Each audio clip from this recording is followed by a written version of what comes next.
নদিয়ার রানাঘাটের উষ্মিকা দাসকে চেনেন তো?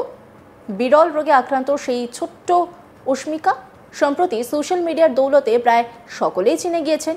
কারণ ওই বিরল রোগের চিকিৎসার জন্য উষ্মিকার দরকার 16 কোটি টাকার ইনজেকশন। সেই খবর ছড়িয়ে পড়তেই সাহায্যের হাত বাড়িয়ে দেন বহু সহৃদয় মানুষ।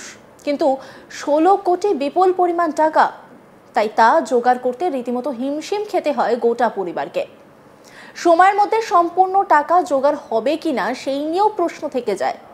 তবে প্রতিদিন প্রত্যেকেই কিছু না কিছু দিয়েছেন। এতদিনে কিছুটা আশার আলো যেন দেখা যাচ্ছে, যা একটু হলেও স্বস্তি দিয়েছে উষ্মিকার পরিবারকে। উষ্মিকার চিকিৎসার জন্য প্রয়োজন 16 কোটি টাকার ইনজেকশন। তবে প্রথম কিস্তিতে 9 কোটি টাকা দিলেই পাওয়া যাবে বিরল সেই ইনজেকশন। দীর্ঘদিন ধরে সেই টাকা জমানোর কাজ চলছিল। সোমবার ঠাকুরনগর ঠাকুরবাড়িতে মাতৃসেনা চ্যারিটেবল ট্রাস্টের পক্ষ থেকে 60 লক্ষ টাকার চেক তুলে দেওয়া হয় উষ্মিকার পরিবারের হাতে। তাদের হাতে চেক তুলে দেন মাতৃসেনার সভানেত্রী সোমা ঠাকুর ও অল ইন্ডিয়া মতুয়া মহাসংঘের সংঘাধিপতি তথা কেন্দ্রীয় প্রতিমন্ত্রী শান্তনু ঠাকুর। তিনি কি বলছেন শোনাব আপনাদের। সত্য কথা, মাতৃসেনা চ্যারিটেবল ট্রাস্টের পক্ষ থেকে আজকে 60 লক্ষ টাকার 8টি চেক ওর মা বাবার হাতে তুলে দেওয়া হয়েছে। কারণ সকলেই আমরা জানি যে ও একটা বিরল রোগে আক্রান্ত, যেটার জন্য একটা ফরেন থেকে একটা ইনজেকশান আনতে হবে এবং সেটা ইনজেক্ট করলেই ও আস্তে আস্তে স্বাভাবিক অবস্থাতে ফিরবে। তো সেখান থেকে আমি মনে করি যে সেন্ট্রাল গভর্নমেন্টের মাধ্যমে আমাদের যে পোর্ট ট্রাস্ট আছে সেখান থেকে আমরা সহযোগিতার হাত বাড়িয়েছিলাম এবং তারা সম্পূর্ণভাবে সহযোগিতা করেছে। আজকে আমাদের মাতৃসেনার মাধ্যমে এটা একটা বড় সেন্ট্রাল গভর্নমেন্টের যে আমাদের যে পোর্ট অথরিটি আছে তাদের যে একটা মানবিকতা উদারতা, তারই আজকে একটা সাক্ষ্য আমরা দেখলাম। আমি ধন্যবাদ জানাই আমার পোর্ট অথরিটিকে, আমার টোটাল ম্যারিটাইম যে আমাদের সোসাইটি আছে সোসাইটিকে, মাননীয় প্রধানমন্ত্রীজিকে আমি ধন্যবাদ জানাবো যে আজকে অস্মিতার মতো একটা ফুটফুটে একটা বাচ্চা তার পুনর্জীবন ফিরে পাবে। এর জন্য সকলের মনের ভিতরে যে স্ফুলিঙ্গ বা অনুভূতি, সেই অনুভূতির যে শান্তি, সেই শান্তিটা আমরা অ্যাটলিস্ট পাচ্ছি। অন্যদিকে সোমা ঠাকুর তিনি কি বলছেন শোনাবো আপনাদের। আপনারা সকলে জানেন অস্মিকার বিষয়ে যে ও একটা বিরল রোগে আক্রান্ত এবং যার জন্য প্রচুর অনেক কোটি টাকার প্রয়োজন। ওনার মা বাবা, অস্মিকার মা বাবা সোশ্যাল মিডিয়ার মাধ্যমে বিভিন্ন মাধ্যম দিয়ে অনেক সহযোগিতা পেয়েছে এবং আর পেরে উঠছে না বলে আমাদের কাছে দীর্ঘদিন আগে ওরা এসেছিল যে কি করা যায় এর বিষয়টা নিয়ে।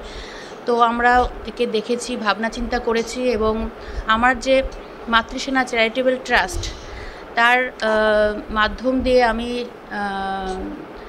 মাননীয় শ্রী শান্তনু ঠাকুর মহাশয়ের কাছে আবেদন করেছিলাম যে এর বিষয়টা একটু দেখার জন্য এবং তিনি আমাদের সেই অ্যাপ্লিকেশনে সাড়া দিয়ে মাতৃসেনার চ্যারিটেবল ট্রাস্ট ওনার দপ্তরের মাধ্যম দিয়ে আমাদেরকে সহযোগিতা করেছেন এই বাচ্চাটা যাতে সুস্থভাবে আবার স্বাভাবিক জীবনযাপন করতে পারে এবং সেই সহযোগিতার হাত আমরা সাহায্য পেয়ে আমরা তার আজকে তার হাতে, তার পরিবারের হাতে আমরা 60 লক্ষ টাকার একটা চেক আজকে তুলে দিলাম, যাতেও তার 8খানা চেক 60 লক্ষ ভাগ করে দেওয়া হয়েছে।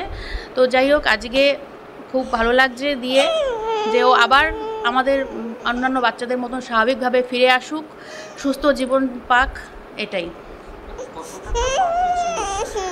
ওরা যেটা বলেছে লাস্টে যে 60 লক্ষ টাকা হলে আমাদের বাচ্চাটাকে ঠিকভাবে ট্রিটমেন্ট করতে পারবো, সেই হিসাবে আমরা আমাদের ট্রাস্টের মাধ্যম দিয়ে সেটাই আমরা ওকে দিয়েছি আজকে।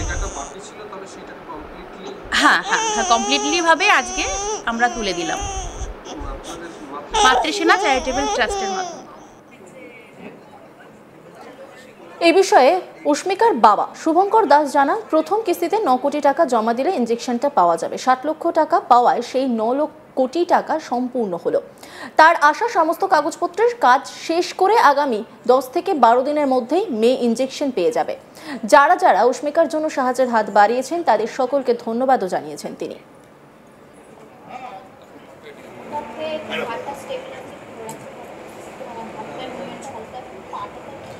উষ্মিকার বাবা কি বলছেন শোনাবো আপনাদের।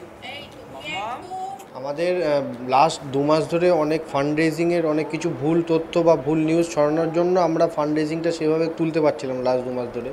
তো আমরা এখানে অনেক দিন আগের থেকে জানিয়েছি এবং প্রথম থেকেই এখান থেকে অনেক চেষ্টার পরে আজকে ওনাদের মাধ্যমে আমরা প্রায় যেটা রিমেনিং অ্যামাউন্ট আমাদের বাকি ছিল 60 লক্ষ টাকা, আমি 2 মাস কিছুদিন আগেও ভিডিও করেছিলাম 80 লক্ষ টাকার প্রয়োজন ছিল, তারপর অনেক কিছু চেষ্টার পরে ফান্ড আমি কিছুটা জোগাড় করার পরে আর রিমেনিং অ্যামাউন্ট 60 লক্ষ টাকার মতো বাকি ছিল, যেটা আমরা এখান থেকে ওনাদের মাধ্যমে আমাদের মেয়ের চিকিৎসার জন্য আমরা পেলাম। এটা কি লার্জেস্ট অ্যামাউন্ট? সব থেকে এটাই সবথেকে লার্জেস্ট অ্যামাউন্ট। মানে এই 60 লক্ষ টাকা দিলেই ওর ট্রিটমেন্টটা শুরু হবে? হ্যাঁ, ইঞ্জেকশনটা আমরা পাবো, মানে যে আমাদের ইঞ্জেকশন পাওয়ার জন্য যে 9 কোটি টাকাটার প্রয়োজন ছিল সেটার পূর্ণ হলো এটা। আমি প্রথম থেকে সাধারণ মানুষ যারা সাহায্য করেছে এবং তাদের কাছে আমি আন্তরিকভাবে কৃতজ্ঞতা জানিয়ে এসেছি, কিন্তু লাস্ট মুহূর্তেটা আমাদের কাছে অনেকটা ভয়ের হয়ে এসেছিলো, যেহেতু কিছু ভুল নিউজের কারণে মানুষের কাছে একটা ভুল বার্তা যাওয়ার কারণে ফান্ডিংটা অনেকটা কমে গেছিলো। তো সেক্ষেত্রে ফান্ড আসছিল না। বিশেষ করে এই সময় যে আমরা যে এত বড় একটা অ্যামাউন্ট, এটা অনেকটা বড় হয়ে গেছিলো, যে 60 লক্ষ টাকাটা বেশ 2 মাস ধরেও আমরা এটা অনেক কম অ্যামাউন্ট জোগাড় করতেছিলাম, যে একবারে এই টাকাটা যে আমরা পেয়েছি। তো এটার জন্য যে মানে আমাদের যে লাস্টের যে ভয়টা আমরা পেয়েছিলাম যে এত দূর এগিয়ে এসে যদি কোনো কিছু খারাপ না ঘটে, আর 1.5 বছর ওর বয়সটাও হয়ে যাচ্ছিলো, এই সময় যে আমরা যে সাহায্যটা পেলাম সেটা আমাদের কাছে মানে আমি ভাষায় আর কোনো কিছুতে বলতে পারবো না, যেটা আমার ইমোশনের মধ্যে এটা আছে। আমরা ইঞ্জেকশনটা যে সমস্ত কিছু ফান্ডিং কমপ্লিট হয়ে গেছে, এবার কিছু পেপার ওয়ার্কসের মধ্যে আমি আশা রাখছি যে ইঞ্জেকশনটা আমরা আর 10-12 দিনের মধ্যে মানে যা আসতে যা সময় লাগে আর সেটুকুর মধ্যে যাতে নদিয়ার রানাঘাটের উষ্মিকা দাসকে চেনেন তো? বিরল রোগে আক্রান্ত ছোট্ট উষ্মিকাকে সম্প্রতি সোশ্যাল মিডিয়ার দৌলতে প্রায় সকলেই চিনে গিয়েছেন, কারণ ওই বিরল রোগের চিকিৎসার জন্য উষ্মিকার দরকার 16 কোটি টাকার ইনজেকশন। সেই খবর ছড়িয়ে পড়তেই সাহায্যের হাত বাড়িয়ে দেন বহু সহৃদয় মানুষ, কিন্তু 16 কোটি বিপুল পরিমাণ টাকা, তাই তো জোগাড় করতে রীতিমতো হিমশিম খেয়ে যায় গোটা পরিবার। সময়ের মধ্যে সম্পূর্ণ টাকা জোগাড় হবে কিনা সেই নিয়েও প্রশ্ন থেকে যায়। তবে এতদিনে কিছুটা আশার আলো যেন দেখা যাচ্ছে, যা একটু হলেও স্বস্তি দিয়েছে উষ্মিকার পরিবারকে।